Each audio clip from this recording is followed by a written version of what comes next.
Hello and welcome back to the Making a Husband podcast with me, stand-up comedian, podcaster, author, and all-round good egg, Tez Ilyas. And with me this week, as she will be, inshallah, every single week, is Tez's co-host of the award-winning 2025 Asian Media Podcast.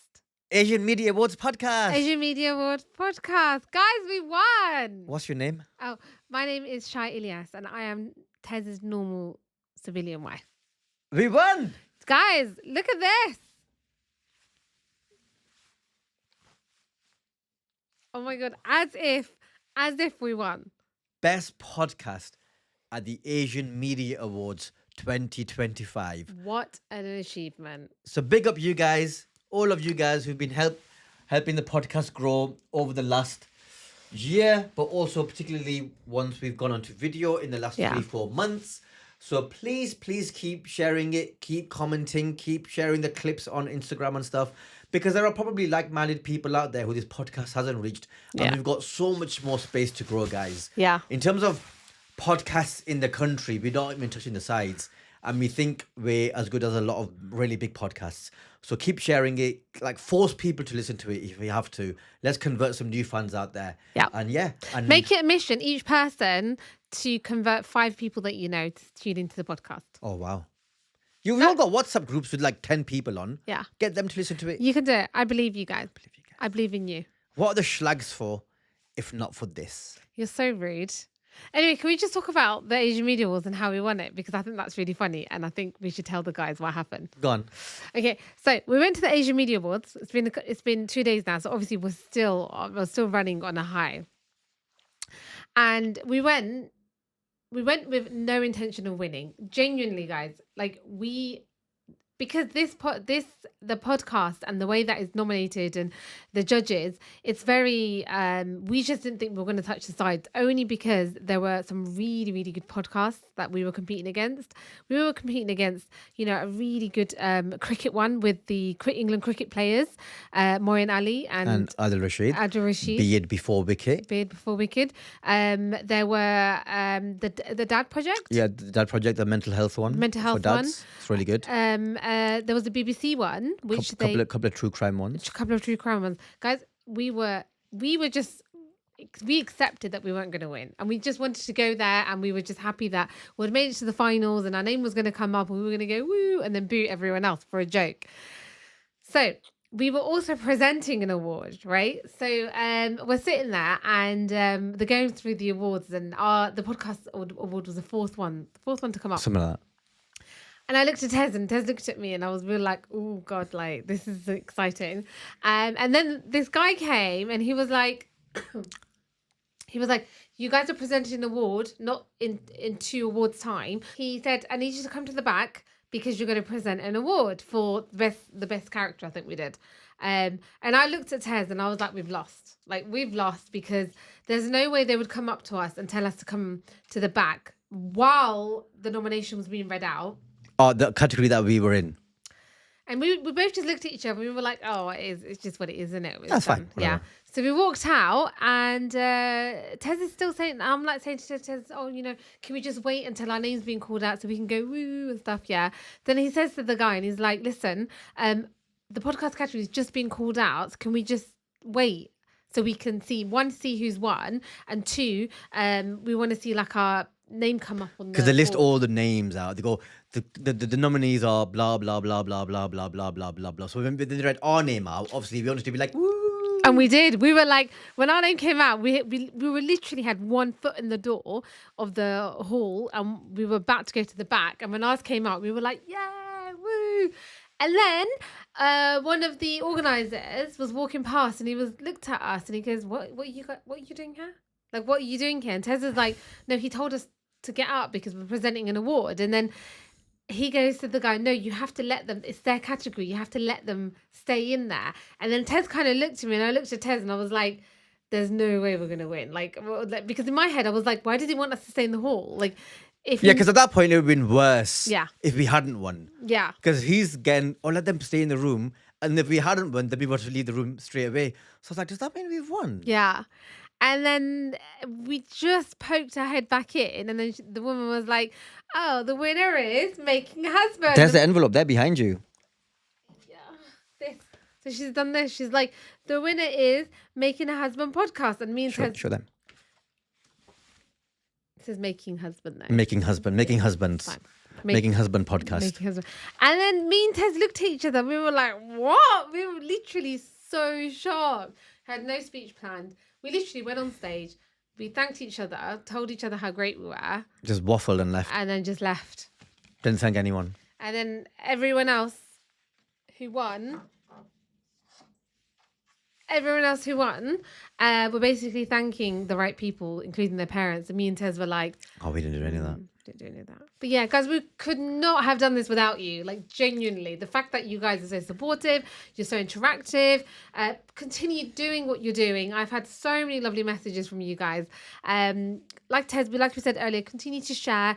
Please definitely like, subscribe, especially on the YouTube channel. That's very, very important because it pushes the algorithm out. We need you to do that.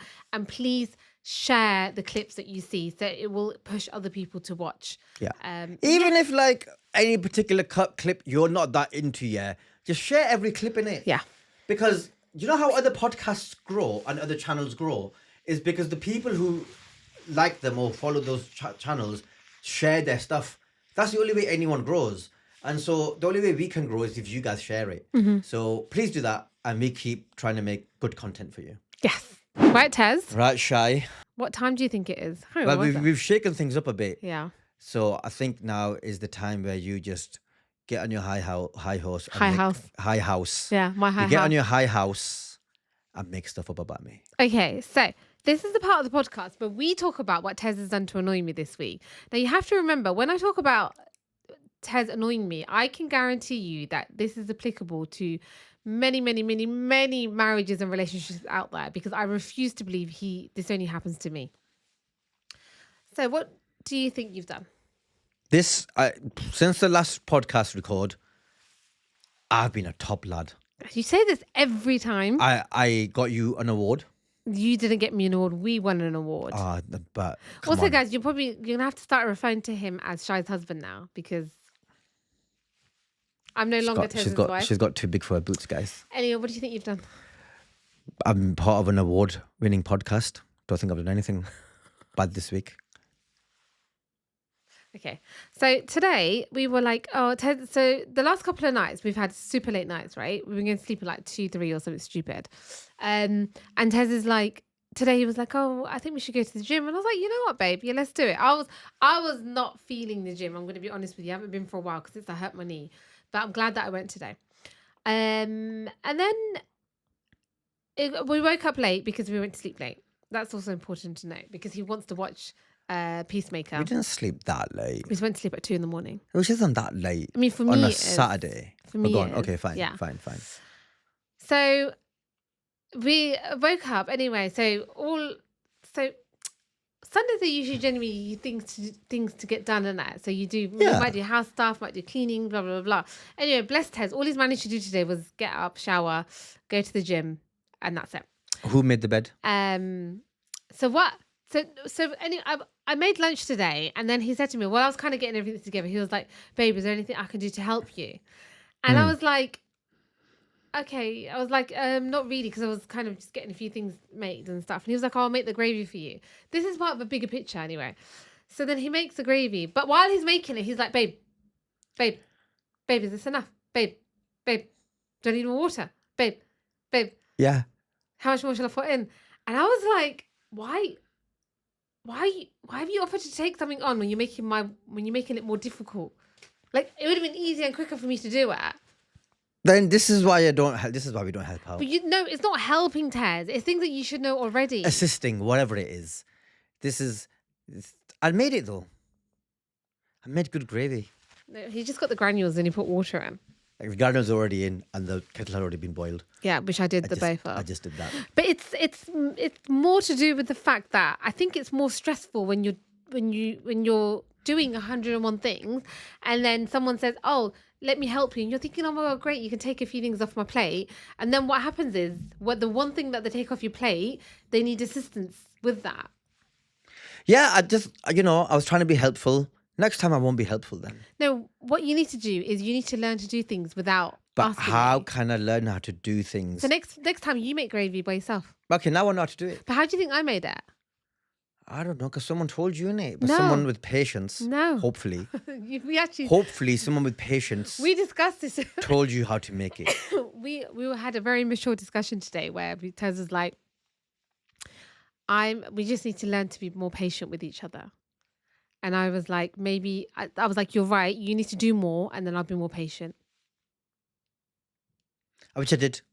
And then you weren't patient with me. Well, the one thing, but why, could you imagine if like your day-to-day job and stuff, and I say to you, do you know what, babe, let me take one thing off you, but then something that takes Okay, why do you always ask me stuff that I have to Google?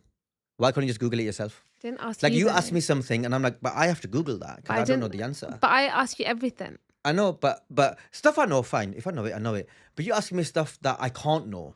Like, oh, are there any other firework nights in the local area? I'm like, how do I know that? I asked it in the WhatsApp group actually, and your brothers that actually put forward one. 2 hours later. Yeah, put forward one that we didn't know about, and it wasn't on Google. 100% he was Googling that. It wasn't on Google. He said he saw an advert for it.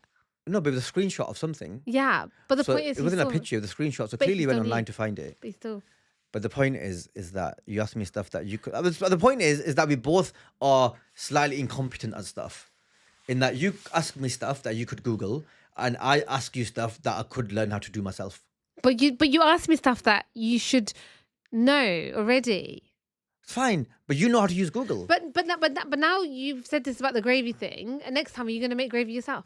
In theory, now I should know how to make gravy. Okay, that's what I'm trying to say. Yeah. So we'll have theory. So when we get back to where we're going away, when we come back the weekend after, we're going to have a Sunday roast. Okay. And then you're going to make the gravy. In theory, I should know how to make gravy. Yeah. Yes. So if I ask you then you can be like, but then I don't know. Like, if you do something once, right? If you do something once, right, that you've never done before, I don't know. I probably have made gravy before, but let's say you've done He's made gravy so many times, by the way. Let's say you've done something once, right? That doesn't mean you now know how to do it every time for the rest of your life. But babe, imagine the fact that I've been doing the house stuff today. We went to the gym. I did the food shop. Came back, made lunch. I could have done the food shop. You could have, 100% you could have, but you didn't offer. Because you were doing it on your way out. But you didn't know I was doing it. No, on your way out of the gym, you were like, I'm going to the food shop. And you were leaving before me. Yes. It's like, all right, well, you might as well do because it I knew that, what did you say to me? What we having for lunch? Yeah. Then you could have sent me a list. No, but why are you asking me what we're having for lunch? Why are you not using your initiative? Because you're the house manager. This is what I mean. I'm the outside the house manager. No, you're not outside the house Yes, manager. I am. Every time we go on holiday or a trip or anywhere. You're the bank. You're the bank behind it. I'm the bank and the outside manager. So who checks in everywhere? Who makes sure we're at the right gate? Babe, who makes sure we get to the airport? Who does all of that? I do. No, you have to admit, outside the house, I do everything. This is about you not knowing how to make gravy today. Fine. But the point is that we're incompetent in different areas. But you can't be incompetent on everything to do with the house stuff. No, not everything. I can hoover. Yeah, but you should sometimes I have to tell you to hoover. Right, but I can hoover. I'm not like, how do you hoover? I know how to hoover. I know how to put the washing on. I know how to do washing up. So you know how to do it, but you choose not to do it. No, I do what? I do the washing up. I do the washing. Babe, you didn't do the washing up today. No, I did the washing there up. was stuff in the sink today. I definitely did the washing up today. After lunch, I mean before lunch. Oh, right, yeah, before lunch. That's There's none of my dishes in the none sink. of my, before lunch is none of my business. I mean, I don't know. This man will Before literally lunch is none of my business. This man will walk past, see dishes in the sink, and just be like, Before lunch to it. is none of my business. Anyway, After babes, lunch, though, I did it. what have you learned? I've learned that gravy is not difficult to make, guys. You just got to get the granules, pour them in a dish, a jug, boil water, and then pour it in, but don't pour loads in because it might get too thin. So pour a bit in, mix it, and if you want it slightly thinner, pour more water in. That's how you make gravy. What have you learned? We're going to move on, otherwise this will escalate into a real argument. It's back to you. It is. It's your favourite. Do you know what, guys? We won this podcast because of Animal Fact of the Week. Because of this category. I'm telling you right now, because so many of you messaged me and were like, oh, You won this because of Shy's animal fact of the week. This you know category got us over the line. I'm gonna animal fact you guys. You're gonna get facted. Right, my love. Yes. I think it has got better since I suggested turning it into a quiz. Shut up. I will say that. I think it's got a bit better. Okay, since then. we are going to talk about dolphins today. Oh, dolphins are bad eggs. Love dolphins. Bad eggs. True or false? Dolphins have names for each other. True. Yes. Why is that true? Because click, click, click. Each click. dolphin has a unique whistle that acts like a name. Whistle. They even respond when called, unlike some husbands. If you whistled at me, I'd come. I'd be like, hey? No, you wouldn't. If you whistled at me, I'd be like, what? What's going on? Like this. Wait, are you trying to go tweet too? I'm not going to do a tweet. I'm like, What come are you on. doing? Neither of us can whistle. No. Right. What's unusual about the way dolphins sleep? Is it A, they sleep upside down? B, they sleep with one eye open? C, they sleep while spinning in circles? They sleep upside down. You're so confident. It's not. Is it not? They sleep with one eye open. Half their brain sleeps while the other half stays alert. Why do dolphins have a lot of predators? Maybe they do. Okay. Why are you not sleeping like that all day? Imagine you turn around to your partner and they're sleeping like this. And you go, close both your eyes. Okay. How high can dolphins jump out of the water? 5 feet, Loads. 10 feet, or 20 feet? 20 feet. Yeah, that's true. Yeah, they go. That's as high as like a double-decker bus. They go well high. We've seen it. They go up on the spin. Remember we saw them in Dubai? Yeah. Abu Dhabi. Abu Dhabi, sorry. Yeah. Right. So last question. Dolphins have a physical trait that humans also have. Is it belly button, fingernails, or eyelashes? Belly button. Yeah. Belly button. I feel like Interesting, isn't it? I feel like I'd heard that somewhere. Yeah. And lastly, do you know dolphins are known to protect humans from sharks? They circle around. Interesting. Yeah. Did you also know that in the Hitchhiker's Guide to the Galaxy, when the Earth is about to be destroyed, the dolphins will leave Earth. They fly away because How do they fly away? Because Dolphins don't have wings. in that book they can. In that book, they're more intelligent than humans. And Dolphins are intelligent. And then they learn about the impending doom of Earth and they fly away. Wow. It's a true story. Well, it's a true story in terms of it happening in that book. You've been dolphined. You've been finned. Dolphin. Too much of that. Right, guys, it's a new segment in the podcast. A lot of you will be aware of Reddit. Sometimes we get stories from Reddit for the dilemma that Shy does. But Reddit is a wonderful site that is full of other He's uses. obsessed with this. And so there's a section in Reddit, a Reddit site called Am I the A-hole? Asshole. Am I the A-hole? And then so people write into that with a confession and then asking basically general public, like, am I wrong? Am I the wrong person in this scenario? So we're going to start doing one of those a week and we will discuss it. And then maybe you guys can let us know whether you think the person was right or wrong or whether you agree with our assessment Or that or not. person was an a-hole. Yeah. And whether or not you agree with our assessment or not. So here we go. So the first one, here we go. Ooh, interesting. Am I the a-hole for skipping my mum's 70th birthday party? Oh, I mean, yeah. Yeah, you think so, innit? Yeah. Right, we don't know the details Actually, yet. we don't know the details. But on just by the headline, you'll be like, yeah. It's your mum's 70th birthday. Bit All right. mean. So every year, my family goes to this local Halloween event with my parents, my sisters, their kids, my wife, and our 2 boys, ages 3 and almost 2. It's kind of a tradition. This year, I texted my mum asking if we were going, and she said no. They changed the format and we're not going. Something about that fell off. So I asked again and she doubled down and said they were not going. I texted my sister and I said, I don't want to be lied to and I won't be mad, but was my family not invited this year? She said it wasn't a family event, but she went with some friends. I called my older sister and she said their family didn't go because her father-in-law was in the hospital and it's been a really hard week for their family. 2 weeks later, the event posted a picture from the event and my family was very clearly in the background. Oh, no. So they were there. Oh, shit. Oh, so basically the parents and the sister and their kids, the sisters and their kids, well, one of the sisters didn't go, but one of the sisters and their kids did go. So basically, the guy writing in and his wife and his kids weren't invited. That's bad. I confronted my mum calmly. I said, I'm confused. You said it wasn't happening, but I saw pictures from it. I'm not upset about not being invited, and I'm hurt that I was lied to. She sent a voice message basically saying, we didn't think you liked that event, so we didn't invite you. We didn't mean to hurt your feelings. No actual apology. Then I called and I had both my parents on speaker. My dad said, she said sorry and we're done here. When I said she never actually said sorry, he accused me of setting them up because I knew they went. I didn't. Then he said, as far as we're concerned, this is over. No accountability at all. Wow. Now, my dad's throwing my mum a 70th birthday party in a few weeks, and I honestly don't see how I can go. They declared it done, but it's only done because they decided to bury it instead of owning it. I'm tired of pretending everything's fine just to keep the peace. Am I the a-hole for skipping my mum's party? Now, update. Asked a lot about the why. Via my mum, she said she felt I don't like the atmosphere of the club as it has a conservative vibe.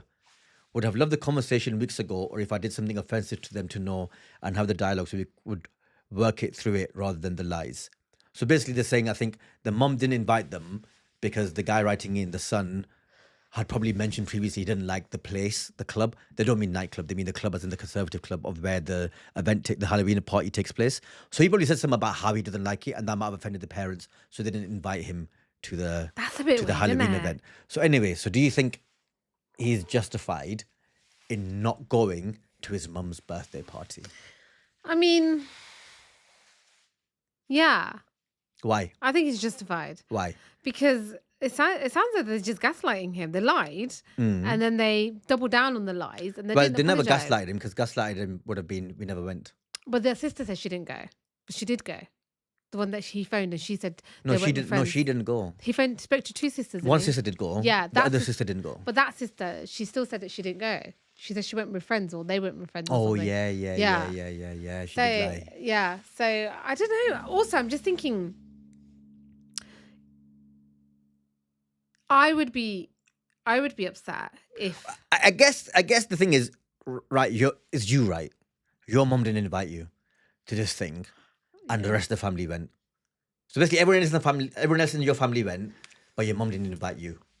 And God, now, that'd be really sad. And now, a few weeks later, now is your mum's birthday party's coming up, and it's a big one. Let's say it's 70th birthday party. I would probably go. Right. So then you're saying he is. The Yeah, a-hole but we then. don't know what she. But is it because she doesn't like him and his wife, for example? We haven't got that information. Do you know- So the information we have is that his mum felt like he didn't like the vibe of the place. But they should have told him. They should have told him, because them not telling him has made it worse. I think he's right not to go to the birthday party, and I'll tell Yeah, you that's why. fair. I'll tell you why. Because it's not just about him. He has kids. Yeah, I know. I'm And, thinking about and that. his wife. Yeah, And his kids love Halloween. yeah. Because, like, if I might not like the place that the event is, it's not, but I would go because it's not about me, it's about my kids, innit? Yeah. And you might like it. Yeah. But if my mum has invited all my siblings and their kids, Yeah. and not invited my wife and my kids to an event, even though I might not like the venue, Yep. and she hasn't spoken to me about it beforehand, and they lied about it as well. Yeah, no, I'm not. Yeah, I'm I not agree. going to the birthday party. No, I agree, because I've taken the kids into it. I'm the same. Yeah, so I think he's on this occasion. I think he's not the a-hole, and he's right. What do you guys think? Yeah, do you think? Comment underneath. I get let us it. know. I get it though. It's hard in it if you, especially if your parents are getting older, I bet you this happens in some families, you know. and the idea of not going to their birthday parties because what if they don't have another one?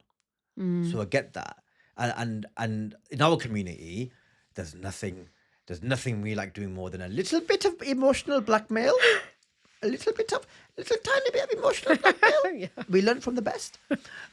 So it's a tough one because you're like, what if they don't have another one? Yeah, And that was the last birthday they ever had. it's true. Or like it might be the last big birthday because But he could just be like, I'm going to come to your house, give you your present, me and my wife and the kids are, but we're not coming to your party. Unless you apologise to me and my wife. Or you could go to their party and then have a birthday party for your son and not invite them. No, but then it's just, this feud is never ending, you know.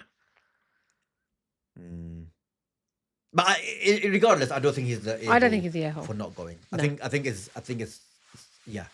Because they will apologize. If they'd apologize as well and said, listen, that club means a lot to us and you hurt our feelings by dissing it and that meant a lot to us. I still don't think they justified in not inviting him. But then you can be like, okay, fair enough. Like, at least they've apologized. Yep. Next time we will talk to you about it. But okay, bygones be bygones. I'm sorry. All right, cool. We're under the bridge. Then he'd be like, okay, cool. It's happened this once. Hopefully it won't happen again. But the way they did it, I think it doesn't say right. Yeah, it's not nice. Yeah. I don't agree with that. Okay, cool. Right, it's me again. It is. Shy. Taz. I think this is quite straightforward, but it is interesting. Would you rather lose your eyesight Right. or lose all your memories? And you never get them back. Lose your eyesight, lose all your memories. Oof. And it's not one of them where your memories come back. It never comes back. So you don't know. I'd lose my eyesight. Really? Yeah. I'd lose memories of my dad. Yes. Now, fair enough. In your particular case, that makes sense. Yeah. Okay. Yeah, I'd lose my memories. Wow. Bye trauma. Yeah, I mean, yeah. Bye. We've got different. Bye. And then, I'll see you and you'll be like, I'm your wife. I'll be like, fucking come on. Get in. I look at myself in the mirror and I look at you. I'm like, are you sure? I'll be like, do you remember you used to do all the housework and everything? Oh yeah, no, yeah. And I'd be like, sure. I probably did. And then I watch the podcast and I'd be like, I don't think I did. But what about but you still have the same skills and stuff because you still want to be able to tell your jokes and. Yeah, I'll have to rewrite jokes, innit? Wow. So but I'll be blind and you just have no memory. We'll make a good team. No, that'd be awful.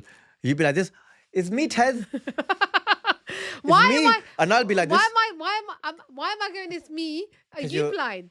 No, you're blind. Yeah, but that's how. Have you never seen Stevie Wonder when he's singing? You're like, it's me. No, but Tez. I wouldn't say it's me. And I'll you be can like, still see me. And I'll be like, first of all, I'm over here. Secondly, I don't know who you are. And you're like, it's me. It's me. And I'd be like, sounds like this is my chance to get away. Enjoy the memories. Oh my God, Tez. So enjoy the memories, mate. That's so funny that we've chosen the. It makes sense why we've chosen that, though. I think, because I like, who's going to drive? Do you know what I mean? One of us has to, I might not know how to get there. You wouldn't know. I don't know how to get anywhere. You now won't even know how to memory. drive. You got no memory of driving. No, I have to learn. I can learn how to drive though. I can drive it. You just tell me. No, I don't know how to drive. Okay. No, if you can't see, you just explain things what's in front of me, innit? Yeah, but I don't know to be like break now and this. I don't know what any of those words are. No, I don't think it means you become a baby. Yeah, you wouldn't. I don't think it means no. You just lose your memories. Yeah. So you still have your skills. I think you still have your skills. Yeah. So you still know how to drive. Whatever. You just got no memories. Yeah, that's fine. So you've forgotten people and things. You have to learn like. How do you think Abs would feel? You and Abs, when he talks about everything, you'd be like, I got no memory of that. I'd be like, listen. He'd be like, oh, remember that time? Yeah, go on. You know that time we were in Glastonbury and you'd be like, oh, no, I don't know. I'll be like this, I'll be blind. And I'll be like, no, I remember. Yeah, I'm like, I don't remember any of that. And I'm like, listen, hang on, you live in Saudi and I live in Blackburn. What do you mean we're best friends? I think you're having me on, lad. I think you're having me on, mate. Yeah, that'd be tough. It'd be tough. But, I'll see pictures and be like, oh yeah, okay, so that's that person. And then I'll just, make new memories. Yeah. Cool. Yeah. I'll still be like me though. Just so I'll be able to see. I live through my memories. I'd be like, oh, that's my wife. And you'd be like, yeah, I'd be like, I'm here. Oh, shit.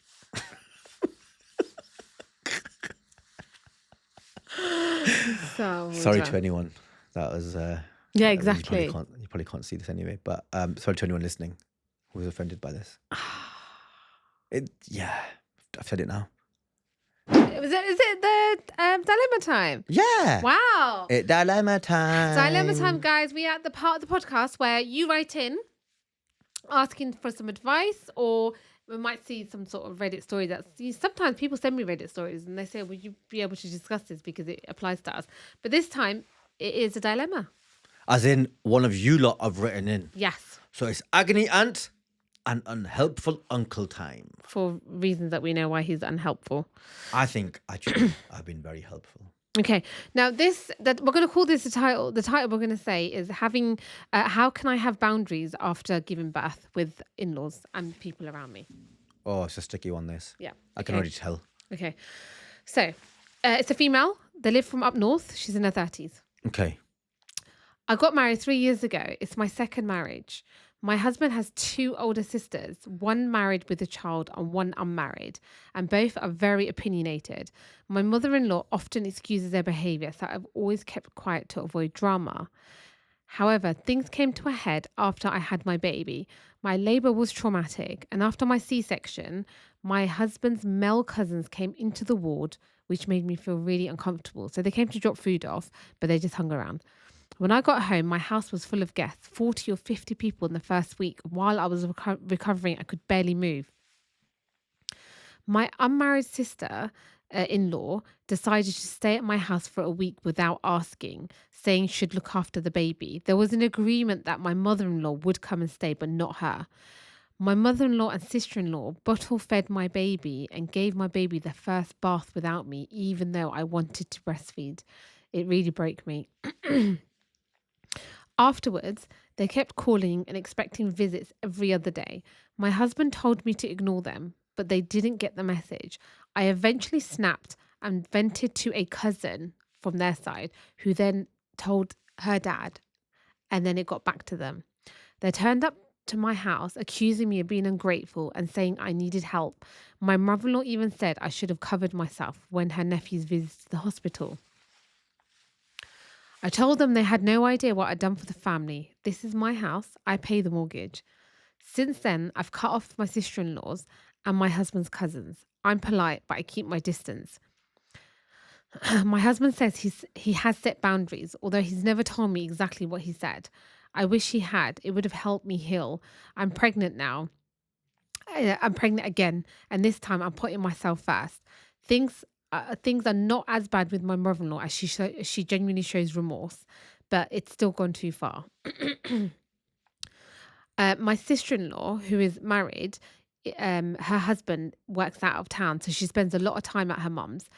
And there was a background to her. My sister-in-law almost died after a C-section, and she herself can't have any more children. But that doesn't justify overstepping. Big family or not, boundaries still matter. What should I do for the next baby? Well, it sounds like she's already done it. She hasn't, though. She's saying that I want to sit down and have discussions. She wants them to be involved, but not too involved. But on her own terms. Yeah. Yeah, I think, you know what it is? She even acknowledges, I had to condense that. She acknowledges that they're a big loving family. Yeah. She acknowledges that. Yeah. And that's important, I think, to also put in there. I think it's hard. Because I can see both sides of the story. They definitely, the bathing the baby thing. That's overstepped the box. That's black and white. That was wrong. Bathing the baby without her first bath, that is categorically wrong. Giving it a bottle feed without asking the mum what she wanted to do, categorically wrong. Wrong. There's no. Them two things, just nothing to justify that, right? This is wrong. But what I'll say is the mother-in-law and probably her own parents and all our parents come from a specific place. They come from Pakistan, India, Bangladesh, maybe slightly further afield. And they grew up in a time where children were raised by a village. And in that time, your entire family was a village because your families are so big. So your family was a village. You had grandparents, you had aunts and uncles and aunts-in-laws and uncles-in-laws and cousin spouses and uncles and aunts, whatever, right? So you had so many people around to help out and stuff. And think it was kind of expected that when someone gives birth, other people step in to do stuff. So for them, what they've done, for the mother-in-law, what she's done isn't unusual. What she's done is probably normal based off of probably what happened to her and probably what happened to tens of people around her and probably what she also saw happen to other people growing up. Now we live in a slightly different geographical place, in a different time, and new generation wants to put boundaries in place because they probably saw things that happened in previous generations that they either didn't agree with, or in some cases were also like kind of toxic, and so they kind of want to put a stop to that behavior Yep. with themselves, and particularly for their own children and stuff.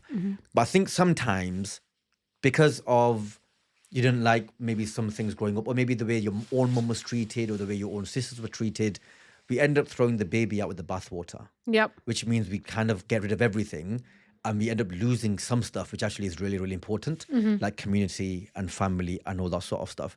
So the cousins coming into the hospital was too much. It was too much. It was too much. It was too much. But that's probably happened to her. That's probably happened to the mother-in-law. Yeah. And she was probably told then, oh, just put your shield up, cover up and stuff. So all of these behaviors that our mums do to us, it's probably stuff that's happened to them and they've grown up with as normal.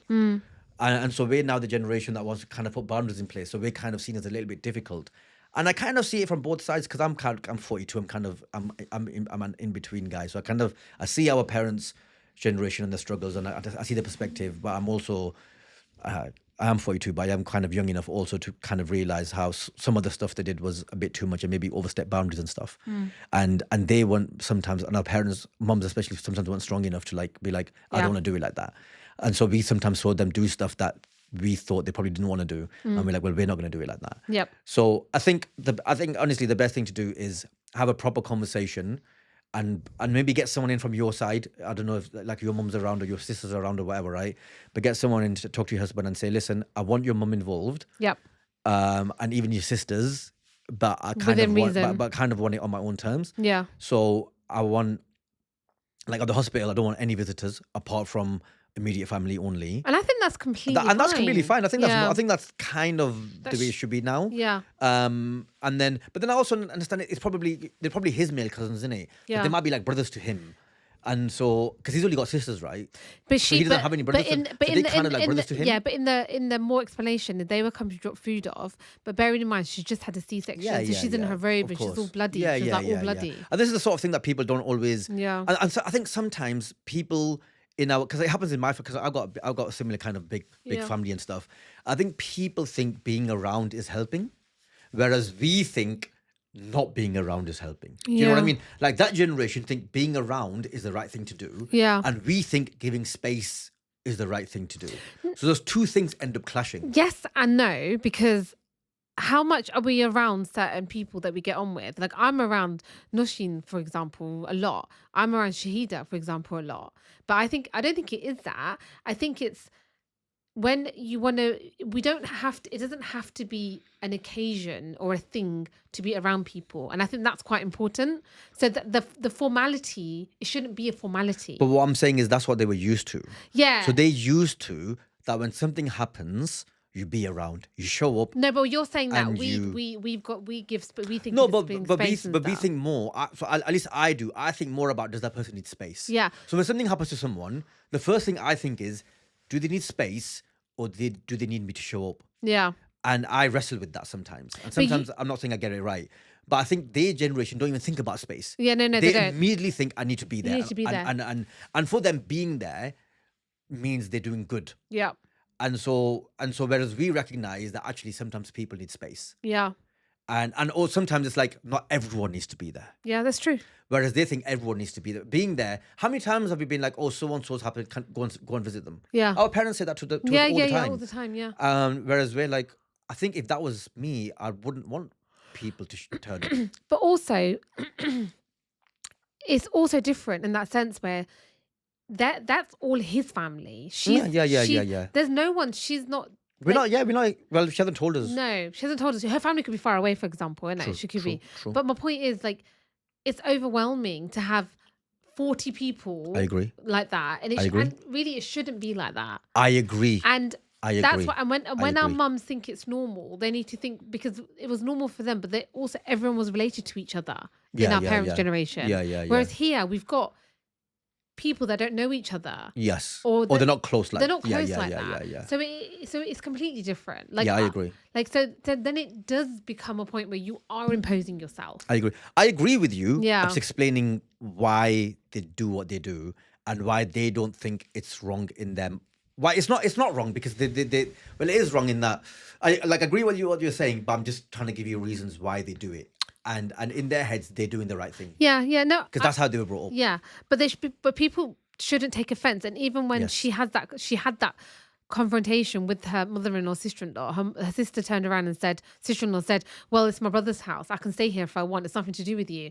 That is the problem. That is a problem. Because, because if she hadn't said that, she wouldn't have turned around and said, actually, I pay the mortgage, so technically it's my house. And then then that's what's probably caused the biggest issue, because the sister should have never turned around and said that. Like, when it comes to, I genuinely feel like as women, and it is, I believe women should support women. So people think that if you've given birth, you're exhausted, you've had a C-section, you know how horrible C-sections are. Do you want 30 or 40 people in your house? I don't think you will. I don't know anyone that would. Yeah. I'll be honest with you. Inshallah, if I have a baby, inshallah, I don't want to go through that. I don't want to have 30, 40 people. Stay away.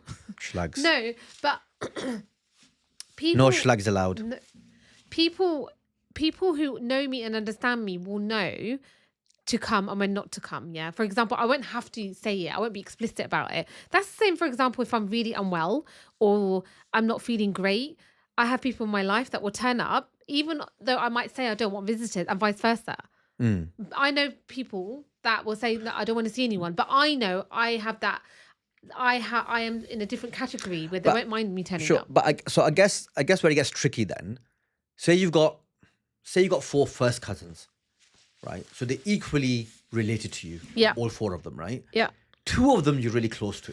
Yeah. So 2 of them are like your besties. And 2 of them, they're kind of, you get on with them. They're not in your life that much and that, right? So you give birth now. Yeah. But or you're not well. Whatever it is. You're giving birth, you're not well, whatever it is, right? Basically, people are coming around to visit. Yeah.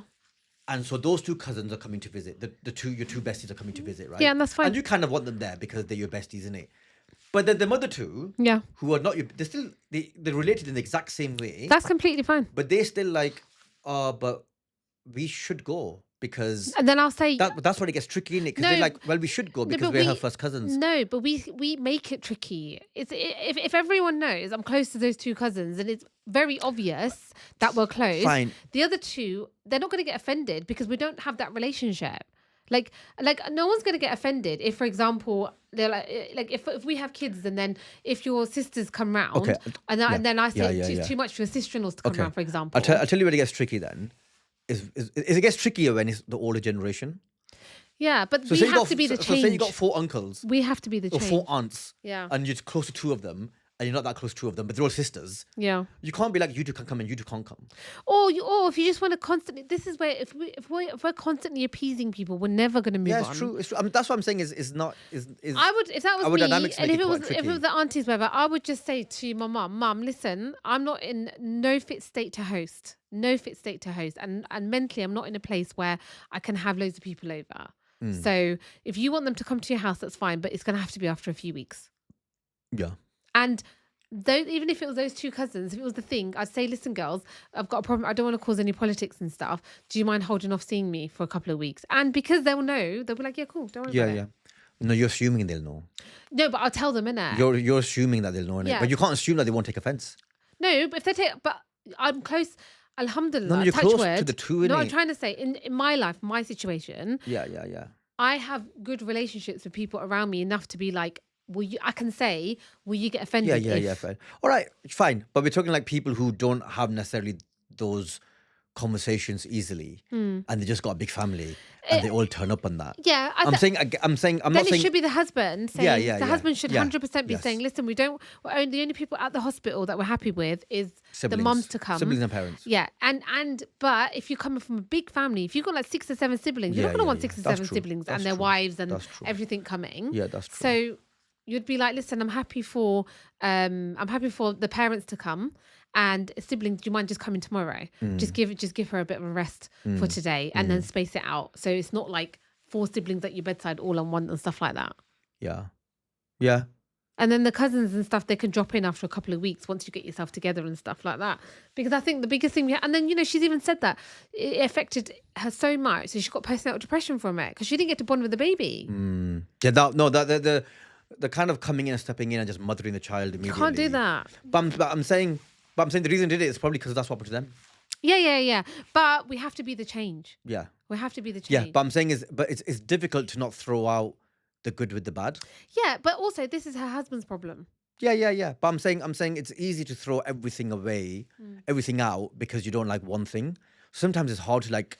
But in this sometimes situation, it's hard to only get rid of the things that you don't like. But in this situation as well, she's also at the beginning. You remember she said her sister-in-laws are very opinionated. They've said stuff to her in the past. So obviously all that is going to be a build-up. You don't want to be around that. You don't want to be around that, really, do you? Because especially if your sister-in-laws are not being supportive, it's tricky, but it doesn't have to be tricky. I feel like we spend so much time worried about what people are going to say, what people are going to do, when really you're in danger of ruining your own immediate family if you're constantly appeasing everything else. Because we're in nowadays life in this new generation that we're all living in. Husband and wives, they're from completely different backgrounds. So if you're just constantly appeasing your husband's family background, everything, it's going to impact your own relationship, isn't it? Yeah. Whereas if you keep your immediate safe, which means your husband, your mother-in-law, father-in-law, let's just say your sister-in-law and stuff like that, then it's a good place to be in, right? So just everything else has to be background noise. Everything else, everyone else can manage. Because really, and I love, where I come from. I love the idea of your mother-in-law and your own mum helping when you have a baby. I love that. I've already said to my mum, I was like, Mum, inshallah, when the day comes and if I ever do get expectant, I want you and Tez's mum to be with us for like 2-3 weeks or something. Yeah. And then, but what's going to happen is my mum will probably just end up chilling with your mum and then they'll forget about us. Yeah, and I'll be probably working somewhere. Just come back now and again to see the kid. Because they're like, oh, look, Uncle Tez is here. I'm like, no, it's Dad. Oh, Uncle Tez is here. But oh, Mum, I saw Uncle Tez coming out of your room yesterday. What's going on there? Have you and Uncle Tez got something going on? So disgusting. So I think what we're trying to say is, before you give birth, speak to your husband, tell your husband to speak to his sisters and say, you know what, come over for dinner, bring your mum and have a discussion, and you take control of the situation and just say, look, I love you guys. I know that it doesn't come from a bad place, but I need you to understand this is how I work and this is how I want it to be. But also I want you to be involved in our children's lives because you're their aunties and, you're my mother-in-law and, you love my husband, which we have in common. And then, I hope it works out for you. Yeah. And so, like, just like last time, just a couple of things happened that didn't work for me. Yeah. And so I don't want them to be repeated. Obviously, do it in your nice language or whatever. I don't want them to be repeated. And then nothing wrong with that. But also, talk about, I think what would help, though, is talk about the things that did work. Like, was there things that were actually, you know what, that was quite nice and that was quite nice. Bring that up as well and just be like, I really appreciated this, I really appreciated that.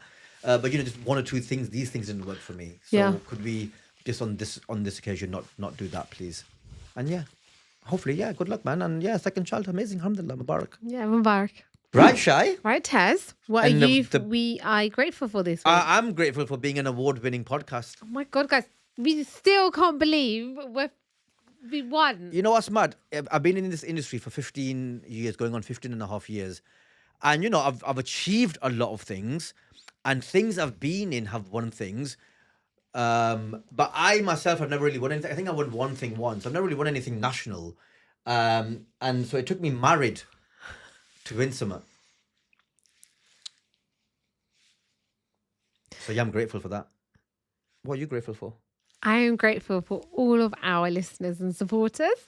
I'm grateful for all the wonderful messages that we have received.